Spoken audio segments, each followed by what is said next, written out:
the U.S. Senate. A quick reminder, you can see this and any C-SPAN program online anytime at cspan.org. The Senate is about to gavel in to start today. More work expected on the LGBT employment non-discrimination bill. A vote on the Toomey amendment to that measure dealing with religious organization exemptions is set for 11:45 a.m. Eastern. A vote to move the entire bill forward will follow. If approved, we'll see a final vote on the legislation around 1:45 p.m. Eastern today. Now live to the Senate floor here on C-SPAN 2.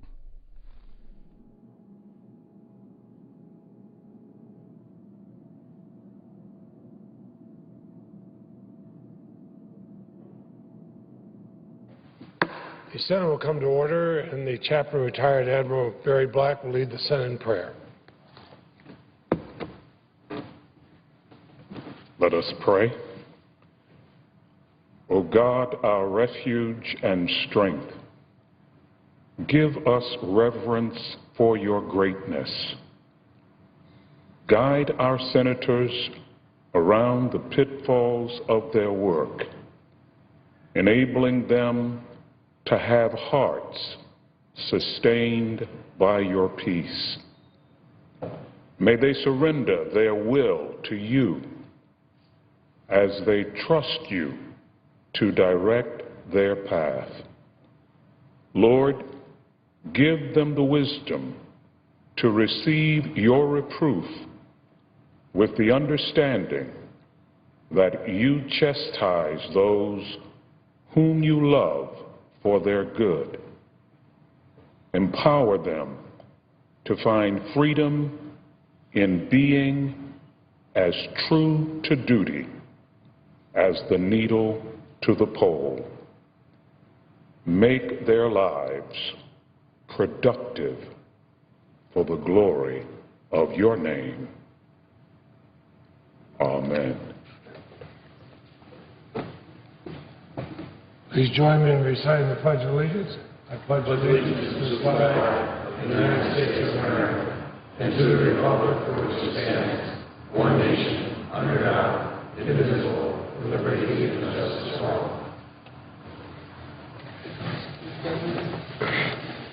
The Majority Leader. I move to receive account number 236. Clerk will report.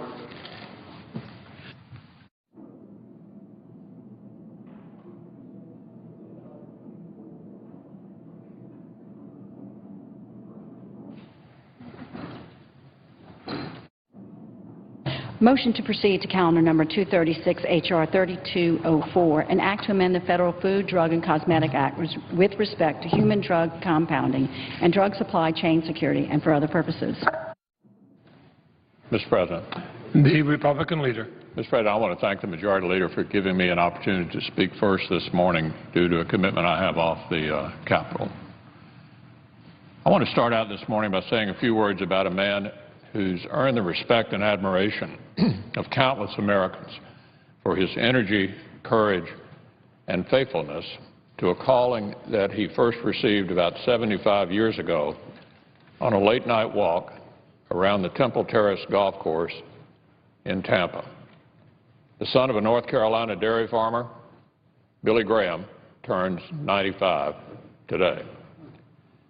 And I just want to join all the others across the country and around the world in thanking this good and humble servant for his decades of ministry and his tireless preaching of the gospel that he loves. In a career that spans generations, Billy Graham has walked the halls of power and counseled presidents and kings, but he's never forgotten his mission in life. And while he may not be able to preach at the giant rallies that made him a household name, he's still finding new ways to share his faith with a world in need of healing, hope, and purpose. Tonight, at the age of 95, Billy Graham will preach what's been called his final message to America. Growing up, Billy Graham wanted to be a baseball player. Thankfully, God had different plans. And ever since that night in Tampa, he's put his extraordinary natural talents and generosity of spirit at the service of others. Billy Graham's first crusade took place in the Civic Auditorium in Grand Rapids, Michigan in September 1947. In the decades to come, more than 400 crusades would follow in more than 185 countries and territories on 6 continents. At one memorable crusade in South Korea, more than 1 million people showed up to hear the powerful preaching and the hopeful message of the Reverend Billy Graham. Billy Graham may be the only preacher with a star on the Hollywood Walk of Fame, but he never let that celebrity get to his head. I'm sure he'd say that his beloved Ruth helped keep him focused. And it's a credit to both of them that all 5 of the Graham children are carrying on the family legacy today. As Billy Graham recedes from public life, as he receded from public life in recent years, we've missed the steady, reassuring presence that he lent to moments like the Oklahoma City bombing and 9/11. But we've been consoled to know that he's still there on his mountain retreat in Montreat, North Carolina. Billy Graham once said that God has given us 2 hands, one to receive with and the other to give with.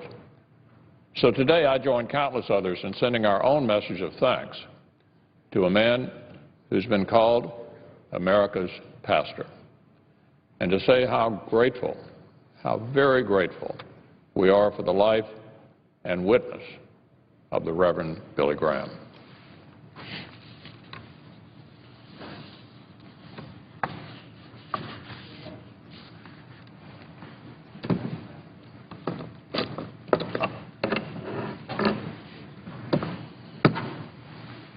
Now, Mr. President, on an entirely different matter, yesterday Secretary Sebelius came back to Capitol Hill to testify about Obamacare. We didn't learn much from her testimony, but some of the Q&A was actually pretty revealing. She admitted that the number of folks who've enrolled in Obamacare is very low. When pressed on the administration's promise that Obamacare would drive down premiums, here's what she said about premium rates on the individual market. I didn't say that they are going down. When asked if convicted felons could become Obamacare navigators and acquire America's sensitive information, here's what she said. It's possible. These revelations are really, really concerning. Americans were counting on the president's claim that their family premiums would go down, not up, under a new health regime. Americans who've lost their insurance and find themselves forced into the exchanges, the last thing they need is to worry about some felon stealing their identity. And to many Americans, the administration still seems more interested in deflecting blame than taking responsibility for the real harm this law is causing. Yesterday's hearing did little to dispel that notion. By now, we've heard our friends on the left blame just about everyone and everything for the disaster they forced on our country. Everyone and everything, of course, except themselves. They've tried to blame the same contractors they hired. They blame the Republicans. They blame the Tea Party. I'm sure they've even tried to pin this on George W. Bush. Of course, the administration has repeatedly tried to blame insurance companies for lost plans, too. But here's what the Washington Post fact-checker had to say about that. The administration's effort to pin the blame on the insurance companies is a classic case of misdirection. That's the Washington Post. Classic case of misdirection. They got 3 Pinocchios for that whopper. Unfortunately, that doesn't seem to have deterred our friends on the other side from indulging in the blame game. Within just the past week, we've seen the White House lash out at the words of a cancer survivor and try to point a finger of blame at Texans.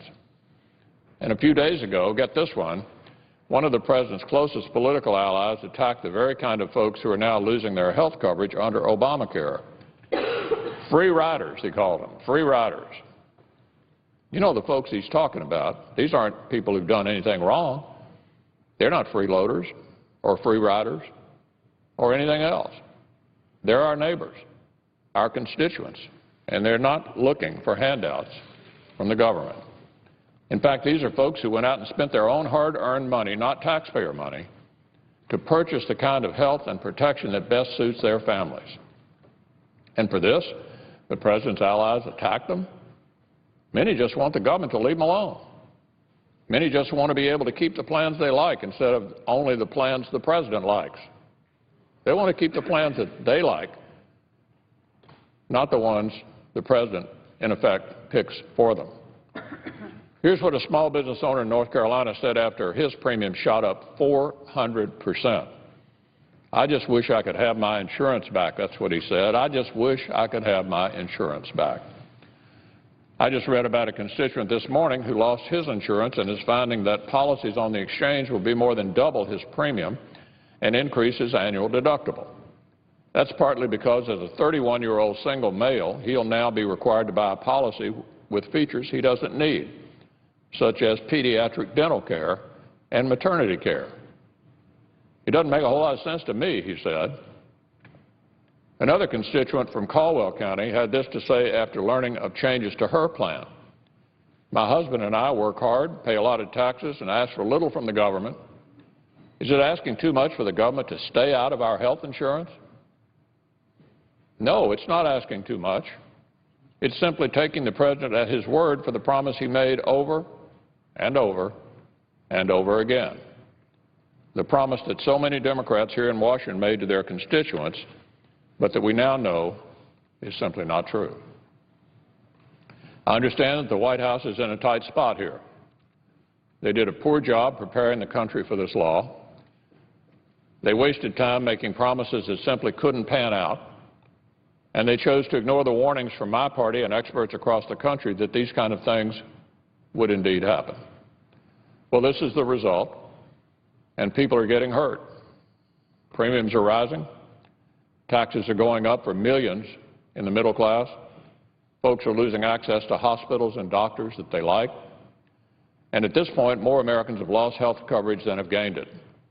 As I mentioned yesterday, more than 50 times as many Kentuckians have lost private health coverage as have signed up for private plans on the state exchange. That's 280,000 folks we're talking about here in my state. 280,000 Kentuckians who lost their insurance. In Louisiana, we're talking about 280,000 in Kentucky. In Louisiana, we're talking about 80,000 folks. Up in Minnesota, 140,000 people. Close to 500,000 in Georgia who lost their insurance. So it's way past time for our Democratic friends to end the blame game. Instead, they need to start acknowledging the consequences of their law and actually do something about the mess that they created. If they're ready to do so, Republicans are willing to help. Let's work together to undo the harm of Obamacare and start over with real, bipartisan, cost-saving reforms, reforms that will actually allow Americans to keep the health plans that they like. That's the kind of reform Americans really want, and if Democrats are ready to work together with us, we can give them just that. Mr. President. Majority Leader.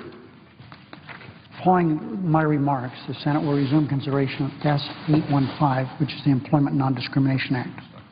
At 11:45, there will be two roll call votes, first on the Toomey amendment and then a cloture vote on the bill. If cloture is invoked, there will be a third roll call vote on passage of the Employment Non-Discrimination Act. Mr. President, I am happy to join with my friend in the happy birthday wishes for Billy Graham. I haven't had the good fortune to meet this man, but I've read his book. I read a biography of him. He's such a personality. I thought that was something I should do, and I did it. And I remember a lot of things about the book. But the one thing I do remember is this.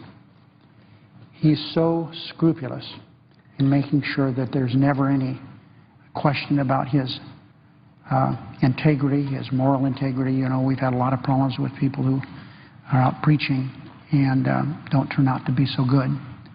Billy Graham, among other things, would never meet a female in his office without the door being wide open so people could see everything that was going on in that room. That's just an indication of the kind of person he is. So I join with my friend in congratulating Billy Graham in his 95th year.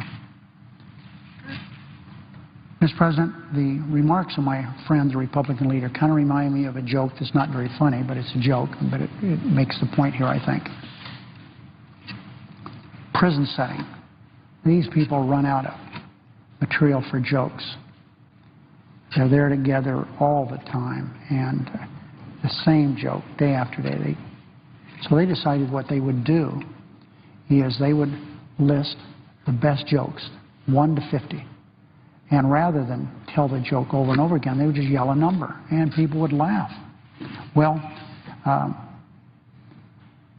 that's what we have here, Mr. President. My Republican colleagues, why don't they just let's number their 1 through 50 criticisms of Obamacare? And then rather than coming and give these speeches, I think we would be much better off if, in fact, what they would do is just give us a number.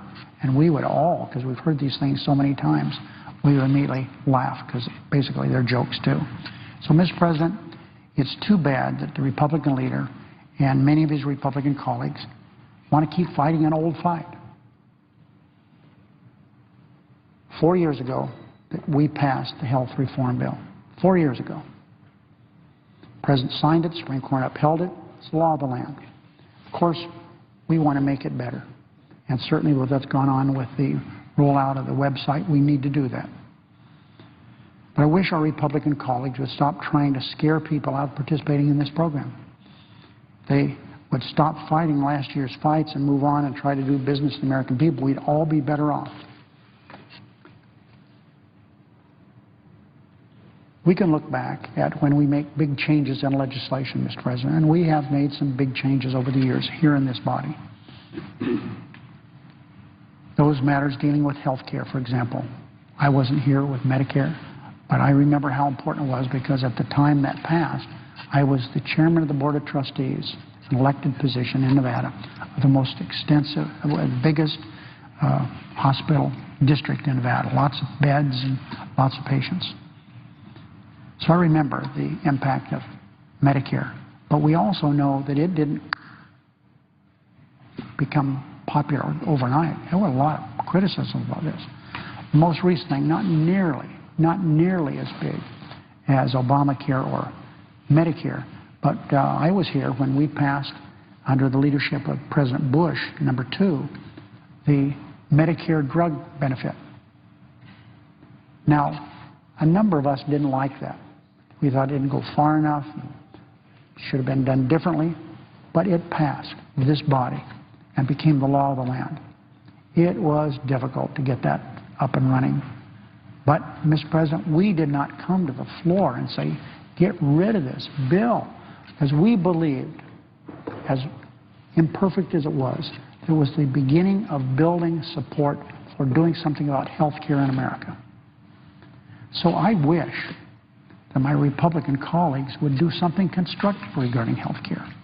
We've not heard one positive remark about what they would do to change what we have already done. So I think we would all be better off if that, in fact, were the case. Mr. President, this legislation is working, and it'll work even better when we get this website deal worked out. There are people in Nevada. There are people in New Jersey. There are people in Indiana. There are people all over America today who are benefiting as a result of what happened 4 years ago here in the Senate and the House of Representatives, and the President signed it. Mr. President, I am sure the presiding officer and other people that are listening to this speech, every one of them can identify someone who has or had a pre-existing disability. Under the old law, if you were a woman, it was a pre-existing disability. You could be charged differently because you were a woman. A child born with diabetes, an adult with diabetes, someone who had been in an automobile accident, someone who was like my friend Tony Coelho, who served in the House. I served with him, one of the leaders in the House when I was there. He was an epileptic. He had a pre-existing disability, and that's an understatement. So we could go on and on, Mr. President. If you are under age 18. It doesn't matter if you have a pre-existing disability. And at the first of the year, you can be an adult and have pre-existing disability, and you can get insurance. In many states, we extended the pre-existing disability exemption to adults. It's already in effect in a number of states because under the law, states had the authority to do that. The federal government would help them. The Bush drug benefit, it was flawed, Mr. President. What did we do in Obamacare? We didn't try to get rid of it. We improved it. The so-called donut hole, that donut hole is being filled. And millions of senior citizens, in America during the last 4 years, have received millions and millions of dollars of benefits because their drugs are cheaper. I've talked on this floor before, and I'll say it again. Searchlight, Nevada, my home. There was a young man there who was in college. He was on his parents' insurance. And you could do it. You could stay on there till you're 23 years old. He turned 23. Within a matter of weeks, he started getting really sick. He had testicular cancer. His parents had no money. I had one of my friends is a urologist. He did the surgery for free. But he had 2 other surgeries that weren't for free. His parents had no money. One was a retired operating engineer. One worked part-time in the post office there in Searchlight. They struggled, and their boy, Jeff, has been taken care of. But many people didn't have the benefit of his parents, who sacrificed a great deal for their boy. Today, that doesn't work. And no longer is that a problem, because you can stay in your parents' insurance for 3 more years. And that would allow Jeff to get out of school and other young men and women just like him.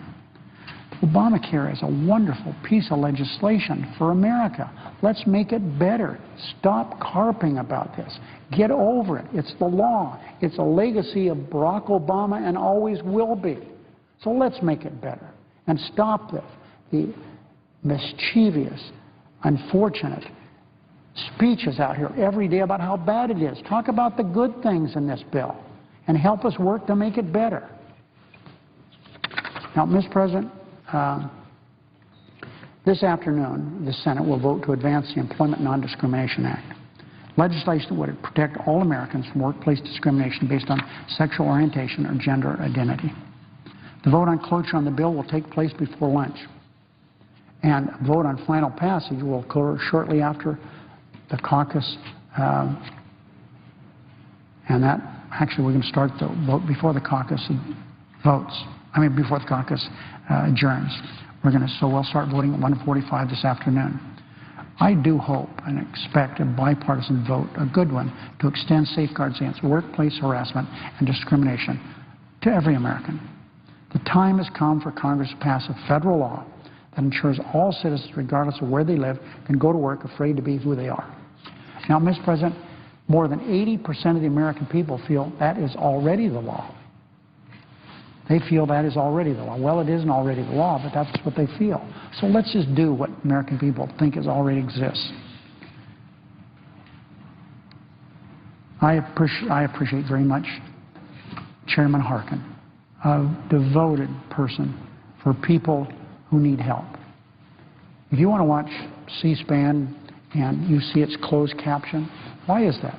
Because Tom Harkin led a fight here in the Senate for many years. He has a brother that's hearing impaired. And because of this, he focused on this, and now we have closed captioning. We have all kinds of things dealing with the disabled because of Tom Harkin.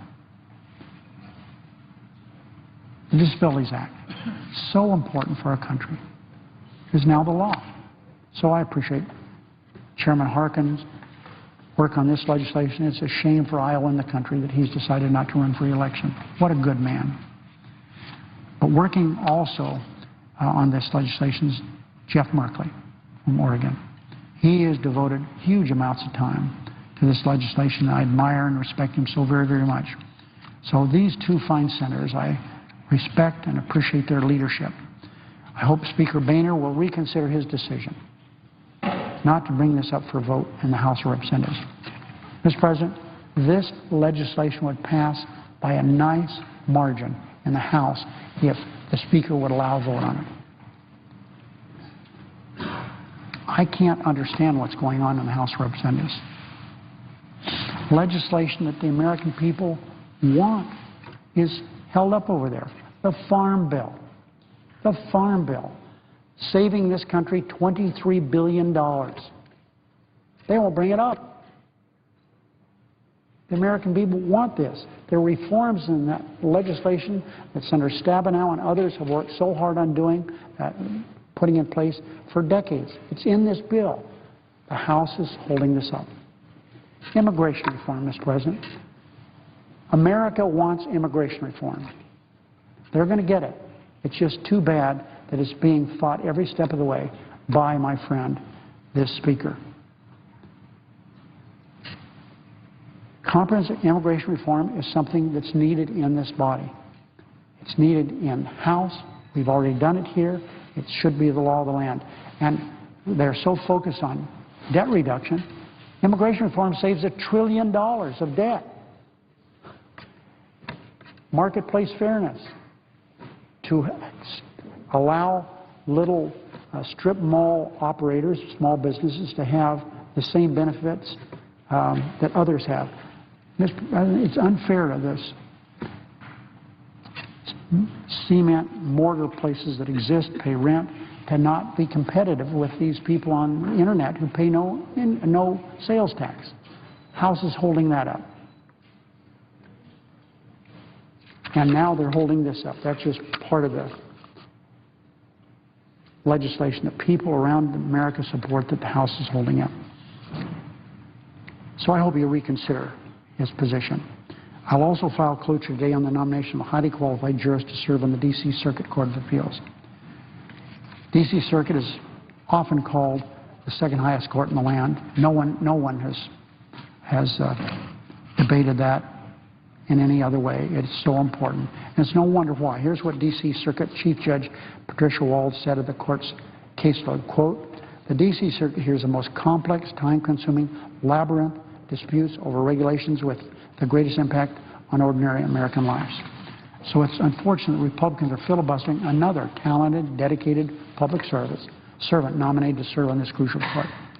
Georgetown law professor Nina Pillard is the next up, the next victim of what the Republicans are doing here. She graduated magna cum laude from Yale Law School and attended Harvard Law School. For 5 years, she litigated individual and class action racial discrimination cases as an attorney from the NAACP Legal Defense Fund. She served as Deputy Assistant Attorney General and Assistant Solicitor General. Support for confirmation is bipartisan. Two top Justice Department officials from the Bush era, Assistant Attorney General Vet Den and former FBI Director William Sessions, have supported her nomination. Professor Pillard is also faculty co-director of the Supreme Court's Institute at Georgetown, which helps attorneys prepare to argue cases before the High Court. She brings a wealth of knowledge to the job. She's argued 9 cases before the Supreme Court and written briefs for 25 others. Her arguments helped open the Virginia Military Institute to women in 1997 and beat back a constitutional challenge of the Family and Medical Leave Act. She is qualified and dedicated, so it's truly a shame that Republicans would filibuster this nomination for unrelated political reasons. The D.C. Circuit is currently operating with only 8 of its 11 seats.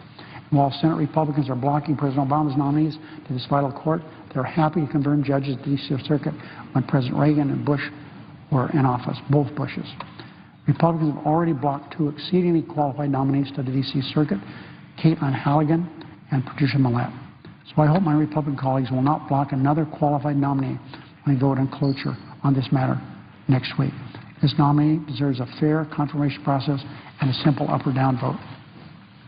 Would the Chair announce the business of the day? Under the previous order, the leadership time is reserved. Under the previous order, the Senate will resume consideration of S. 815, which the clerk will report.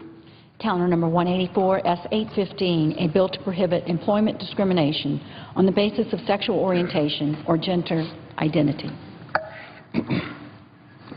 Mr. President. Senator Coates from Indiana. Mr. President, I come to the floor today to discuss the topic of religious freedom. This issue is an important component in the debate on the legislation that we are currently considering, but it's also an issue that defines, I believe, who we are as a nation, as well as the rights granted to us in the Constitution. To paraphrase what Thomas Jefferson said in 1807, "For Americans," he said, "among the most inestimable of our blessings is the blessing of liberty, to worship our Creator in the way we think most agreeable to His will, a liberty deemed in other countries incompatible with good government, and yet proved by our experience in America to be its best support." From Jefferson's time to today, freedom of religion has been a core American principle our founding fathers put their lives on the line for, and a principle that generations of Americans in a uniform have defended so we can all enjoy this cherished freedom. Unfortunately, this principle of religious freedom is under attack across our country today. Though in many cases these attacks may be subtle, make no mistake, we are seeing the free exercise of religion and freedom of speech constrained and restricted. We've seen it in the administration's rule regarding church-affiliated groups to facilitate insurance coverage that includes contraceptives and abortion-inducing drugs despite their deeply held religious beliefs. I think about my alma mater, Wheaton College in Illinois, which incidentally was the school from which Billy Graham graduated years ago. I appreciate the minority leader and majority leader's reference to his life as he celebrates his 95th birthday. Billy Graham had an important impact on my life and millions, not just of Americans, but people around the world. And I appreciate that recognition that has been given here by our leaders. But I also think about our Indiana-based university, Notre Dame. Despite conscious objections and the clearly outlined standards of the college's and university's community covenant at Wheaton and the values of University of Notre Dame, they have been told by the government that they are not considered religious institutions and must comply with the Health and Human Services mandate. Let me describe a little bit the thread of faith that runs through every aspect of a school like Wheaton College, and the values of faith expressed frequently in a number of ways by the University of Notre Dame. If you tune into the Notre Dame football programs on Saturday afternoons, as I do every week or attend, you will see an ad by Father Jenkins, the president of Notre Dame, that talks about the component of and the element of faith that is essential to the beliefs of what the University of Notre Dame is trying to address through its education process, through its socialization process, through all, whether it's professors or students, administrators, groundkeepers, or others, that thread of faith that runs through the values of that university and through my alma mater. There's such a thing as, it's been described by a former president of Wheaton as umbrella universities, those that have a faith component, perhaps in a theological school or a religious program, and the thought is, well, certainly they can exercise their constitutional rights guaranteed by the First Amendment. But, you know, what about the doorkeeper, or what about the receptionist at the administration building, or the coaches of the teams, or the professors? Sure, the professor of theology, professor of religion, but professor of science, a professor of economics, a professor of business, how does that apply? Or what about the groundskeepers or those that serve the meals in the cafeterias to the students? Well, there are those types of institutions, and there's an argument that it is not systemic. It is not the thread that runs through every aspect of the program. And this applies to homeless shelters, faith-based institutions all across America. Some are secular related, some are a mix of secular religious, and some are systemically faith-based. The thread of faith runs through every aspect of their program or this institution. So what we're talking about here is a situation where institutions of education like Wheaton College and the University of Notre Dame, or faith-based institutions reaching out through homeless shelters, food kitchens, any number of programs provided by faith-based institutions or individuals engaged in this that believe that the thread of faith is important to their success, and that's why they're there. Those have been told by the government that they're not considered religious institutions and must comply with the Health and Human Services mandate. Last year, the administration officials said they worked out a compromise on this rule. But the fact is that the mandate still exists. These institutions should not have to facilitate insurance coverage for products that are counter to their moral beliefs, in my opinion, to require faith-based institutions to betray the fundamental tenets of their beliefs and accept this violation of their First Amendment rights guaranteed by the Constitution is simply wrong. I think about the healthcare professionals who have been required by the government to participate in medical procedures that violate their rights of conscience and their deeply held religious beliefs about the meaning of life and when life begins. I think about the recent efforts in many states to force churches and religious professionals into performing rituals or ceremonies that run counter to their faith. So what is at stake here is of extreme significance. Established in our nation's founding days and sustained for over 200 years, this principle is at the very core of our system of government, as Jefferson was trying to say. We can't pick and choose when to adhere to the Constitution and when to cast it aside to achieve political prerogatives. We must consistently stand for these timeless, constitutional, granted privileges and rights. And the legislation before us raises very serious concerns regarding religious freedom. The so-called protections for religious liberty in this bill are vaguely defined and do not extend to all organizations that wish to adhere to their moral or religious beliefs in their hiring practices. For example, the religious beliefs of faith-based child care providers and small business owners would be disregarded under this legislation. Faith-based daycare providers could be forced to hire individuals with views contrary to the faith-incorporated values of these daycare providers.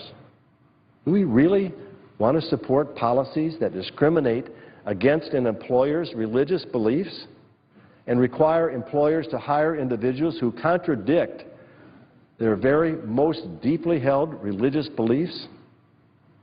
This bill also would allow employers to be held liable for workplace environment complaints, opening the door for the silencing of employees who express their deeply held beliefs. This possibility runs counter to everything America stands for in the realm of free speech.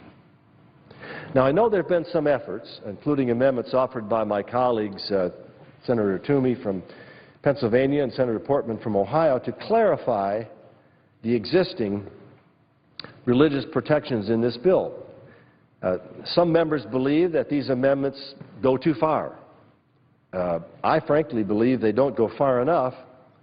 However, they are at least a first step, and I will support these two measures, not to make a bad bill better, but to highlight the importance of the freedom of the religious principle involved in this legislation. Let me quote from Jay Sekulow, Chief Counsel for the American Center for Law and Justice. He wrote this: "A steadfast commitment to one's religious scruples was once lauded as a virtue. But in the current public discourse, religious objectors are often chastised as seeking special treatment that would impose their values on others. The apparent unpopularity of the expression of religious values through actions or words brings to mind Justice Oliver Wendell Holmes' observation, and I quote, 'We should be eternally vigilant against attempts to check the expression of opinions that we loathe and believe to be fraught with death.' And the Supreme Court's, let me repeat that, Justice Holmes said, 'We should be eternally vigilant against attempts to check the expression of opinions, even if those opinions are things that we don't believe in.' And the Supreme Court's most recent reminder that, quote, and I quote again, 'The First Amendment protects expression, be it of the popular variety or not,' Holmes said. It's an important thing for us to remember from a very respected Supreme Court judge. I oppose discrimination of any kind, and that includes discrimination, however, also of individuals or institutions for their faith and values, which often gets lost and has been lost in this discussion.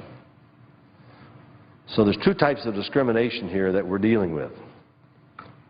And one of those goes to a very fundamental right granted to every American through our Constitution, a cherished value of freedom of expression and religion. And I believe this bill violates that freedom and diminishes it. So I feel it's vital for this body to stand up for our country's long-standing right to the freedom of religion and speech. For these reasons, I am not able to support this current legislation, and I hope my colleagues would stand with me in protecting this religious freedom and oppose this legislation. Mr. President, with that, I yield the floor, and I note the absence of quorum. Mr. President. Will the senator withhold his suggestion for the absence of a quorum? I will. I apologize for not recognizing my colleague from Minnesota. It's quite all right. Standing in the back row, and my eyesight is not as good as it used to be. I can see you. Mr. President. The senator from Minnesota. I rise today in strong support of the Employment Non-Discrimination Act. In many towns and cities and states across our country, it's still perfectly legal to fire someone simply because they are gay. You can be a hard worker, you can show up on time and get exemplary performance reviews, but if your boss discovers that you're gay or transgender or suspects it, he can fire you just for being who you are or for whom you love, and there's nothing that you can do about it. That is a terrible injustice for Americans who happen to be LGBT. It violates the principle that we are all equal under the law. We all deserve the chance to work hard and to prove ourselves, regardless of our race, color, religion, sex, national origin, disability, age, or sexual orientation or gender identity. Many Americans don't even realize that it remains illegal to discriminate against LGBT Americans in the workplace. In one recent poll, 8 in 10 Americans believe that it is already illegal under federal law to fire or refuse to hire someone because of their sexual orientation or gender identity. Doesn't that tell you something about how obviously right ENDA is? The debate that we are having in the Senate today is about whether we should ensure that LGBT Americans don't suffer discrimination in the workplace. I have long been a supporter of ENDA, and enacting it into law is something that we should have done a long time ago. In fact, 17 years ago, it came within one vote of passing in the Senate. Making ENDA law will be the next significant step in the fight for equality for LGBT Americans. After decades of struggle, we have achieved a number of huge victories in rapid succession, ending Don't Ask, Don't Tell, overturning the federal ban on same-sex marriage recognition, the achievement of marriage equality in more and more of our states, including my home state of Minnesota. While we are debating ENDA in the Senate today, equality in the workplace is, in fact, something we achieved in Minnesota over 2 decades ago. In 1993, the Minnesota State Legislature amended our state's Human Rights Act to protect Minnesota's workers from discrimination based on their sexual orientation or gender identity. At the time, only a few states prohibited discrimination based on sexual orientation, and Minnesota was the first state to include protection for transgender workers. We have had this law in effect now for over 20 years in Minnesota, and what has been the effect? Well, for LGBT Minnesotans, it has meant that they don't have to live in fear of being fired or discriminated against in hiring just because of who they are or because of whom they love. That is a big deal. But if you're not an LGBT Minnesotan, very little has changed. Some people, including House Speaker Boehner, are opposing ENDA because they claim it will cause frivolous lawsuits and be bad for business. The Minnesota experience shows that these fears are unfounded. There has not been a flood of lawsuits because the rights of LGBT Minnesotans are widely respected. And with 19 Fortune 500 companies, Minnesota has become an ever better place to work and do business. Minnesota is basically the same as it was before this law was passed, except that it is better because LGBT Minnesotans are free from discrimination at work. Let me give you one example.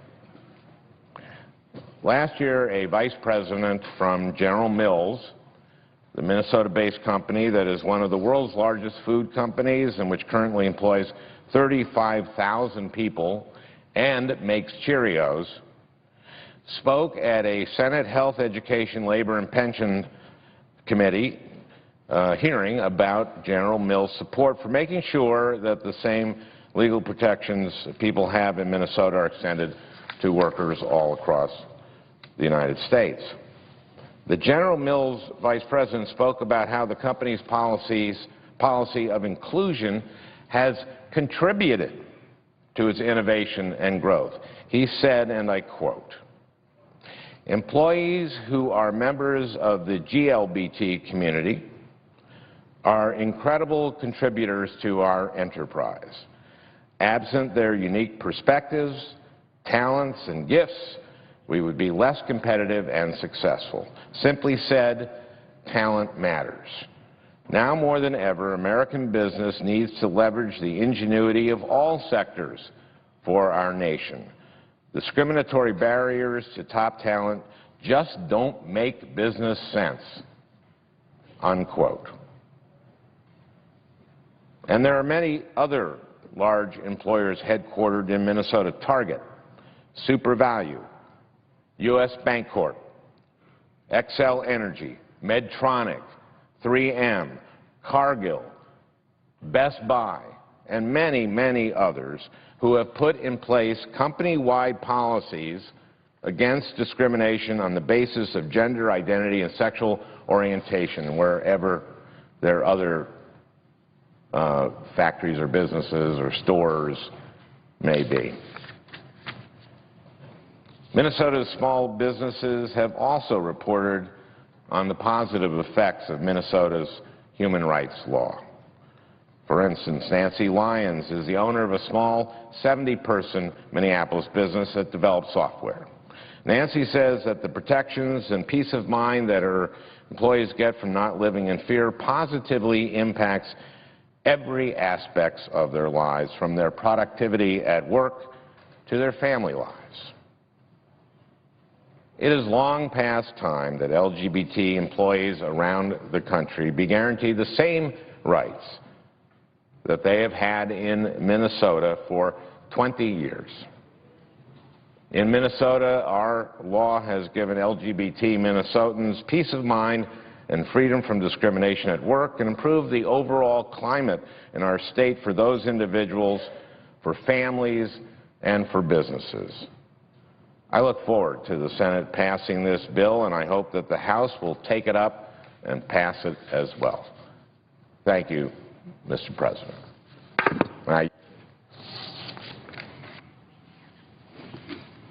Mr. President. Senator from Louisiana. Thank you, Mr. President. I come to the Senate floor today, Mr. President, to urge my colleagues again to focus on an important issue in the overall Obamacare debate, and that is how Washington fares under Obamacare, and does Washington live by the same rules, the same laws it passes on the rest of America.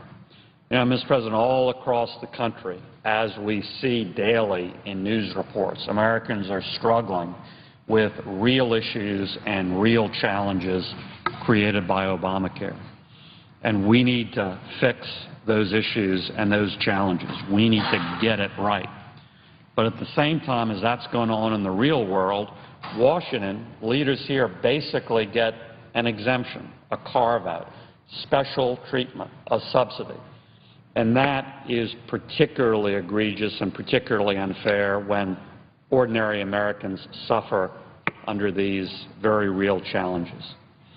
That's why I've introduced my No Washington Exemption from Obamacare bill, and that's why I continue to work hard with many other members. We have significant co-authors here and in the House to get that passed. Now, Mr. President, with regard to Congress, the Obamacare statute actually got it right. And with regard to Congress, all we're asking for is that we live by the statute and live by the law. That statutory language says clearly that every member of Congress and all of our congressional official staff go to the exchanges for our health care and be treated just like other Americans going to the exchanges, many of them being forced off plans, employer plans they liked, and having to go to the exchanges. No special treatment, no special exemption or carve-out or subsidy. The problem is that after the law passed, I guess it was a classic case of what Nancy Pelosi said. We need to pass the law in order to figure out what's in it. Because after Obamacare passed, with that specific statutory language, a lot of folks on Capitol Hill read it, figured out what was in it, and said, oh, you know what, we can't have this. We can't live with this. And then they furiously started lobbying for a way out, for an end run around. And sure enough, they got it. The Obama administration issued a special rule for Congress to take all of that financial sting out of the provision. The rule basically said two things, both of which I think are outrageous and contrary to the statute itself. First of all, it said, you know, I know the law says all official staff go to the exchanges, but we don't know who that is. We don't know who official staff are, so we're going to leave it up to each individual member of Congress to designate who is official staff who must go to the exchanges for their health care.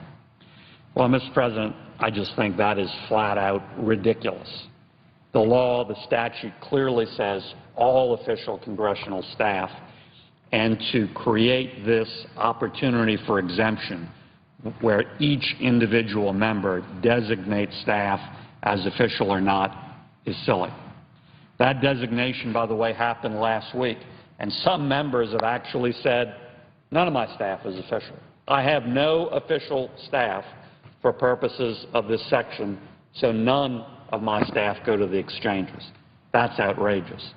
Other members said, well, my personal office staff is official, but committee staff, no, leadership staff, no. That is outrageous, too. The second thing this illegal rule did to get around the impact of this provision of Obamacare is to say, well, for members and staff who do go to the exchanges, they get to take with them a huge taxpayer-funded subsidy, a big subsidy that no other American at that income level gets. And that's not in the Obamacare statute either. And that's contrary to the Obamacare statute. In fact, that specific language was considered for inclusion and was not put in. Proof that that was not the intent of that section of Obamacare. I believe that's outrageous as well, Mr. President, and defeats the whole purpose of the section, which is to make sure members of Congress and our staff walk in the same shoes as other Americans, 8 million plus of whom are being forced off coverage they liked and being forced onto that Obamacare exchange. And so, Mr. President, that's why I have joined with others to push this no Washington exemption from Obamacare language. Now, as I mentioned, one key element of this is this election that this illegal rule creates, where every individual member of Congress determines who on their staff goes to the exchange or doesn't. And as I said, in some cases, members say, I have no official staff. Nobody has to live by the law. Nobody has to live by this mandate, which is particularly outrageous. Now, to add insult to injury, these individual decisions by every member of Congress are not public. This is all secretive. This is hidden from the public. Some members have said what they're doing through the press, but the full information, each individual member's election with regard to this is not public. And so as soon as that loophole was created, I filed another bill, another piece of legislation that simply says we're going to make all of these decisions public. Everybody has a right to know how each member of the Senate, how each member of the House is handling the situation. And that's my Show Your Exemptions bill, which I filed about 10 days ago. I think it should be a no-brainer. I think it should be beyond debate.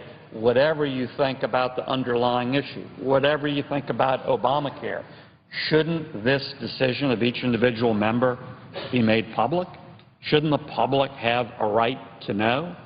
And so that's why I filed this bill. That's why I'm pushing for a vote on this bill. And getting a vote on that proposal will be a key priority of mine, particularly when we consider the drug compounding bill in the near future and when we consider the Department of Defense authorization bill. It's going to be my key priority to get a simple vote on that simple proposal. Again, I believe that should be a no-brainer, that this information, which does involve how taxpayer dollars are being treated, which does involve how congressional offices are handling the situation, that information, one way or the other, be made public. Don't need to editorialize about it. Everybody can make up their own mind about what they think about the underlying issue, about what they think about Obamacare, but shouldn't that information be made public? We need to vote on that proposal, and I urge us to move and agree quickly to a vote, either in the context of the drug compounding bill or the defense authorization bill over the next few weeks. Those are probably going to be the only opportunities for a vote this calendar year. And I think it's certainly fair and reasonable to get that vote, have the American people be able to see that information. And really, that's the only opportunity I'm likely to have in the Senate this calendar year. Again, whatever my colleagues think about the underlying issue, certainly whatever we all think about Obamacare, I would hope we can all agree on this. That election, that information, how each individual member of the Senate, each individual member of the House handles the situation should be made public. It certainly involves public policy and taxpayer dollars and how we run Congress. It should be made public. And I urge my colleagues, Republicans and Democrats, to unite around that reasonable common sense proposal and get that information out to the public as it should. Thank you, Mr. President. With that, I yield the floor and suggest the absence of a quorum. Excuse me, Mr. President. I would withhold my suggestion of the absence of the quorum. Thank you. Senator Flake from Arizona. Mr. President, after weeks of budget wrangling and a government shutdown that has the country on edge, last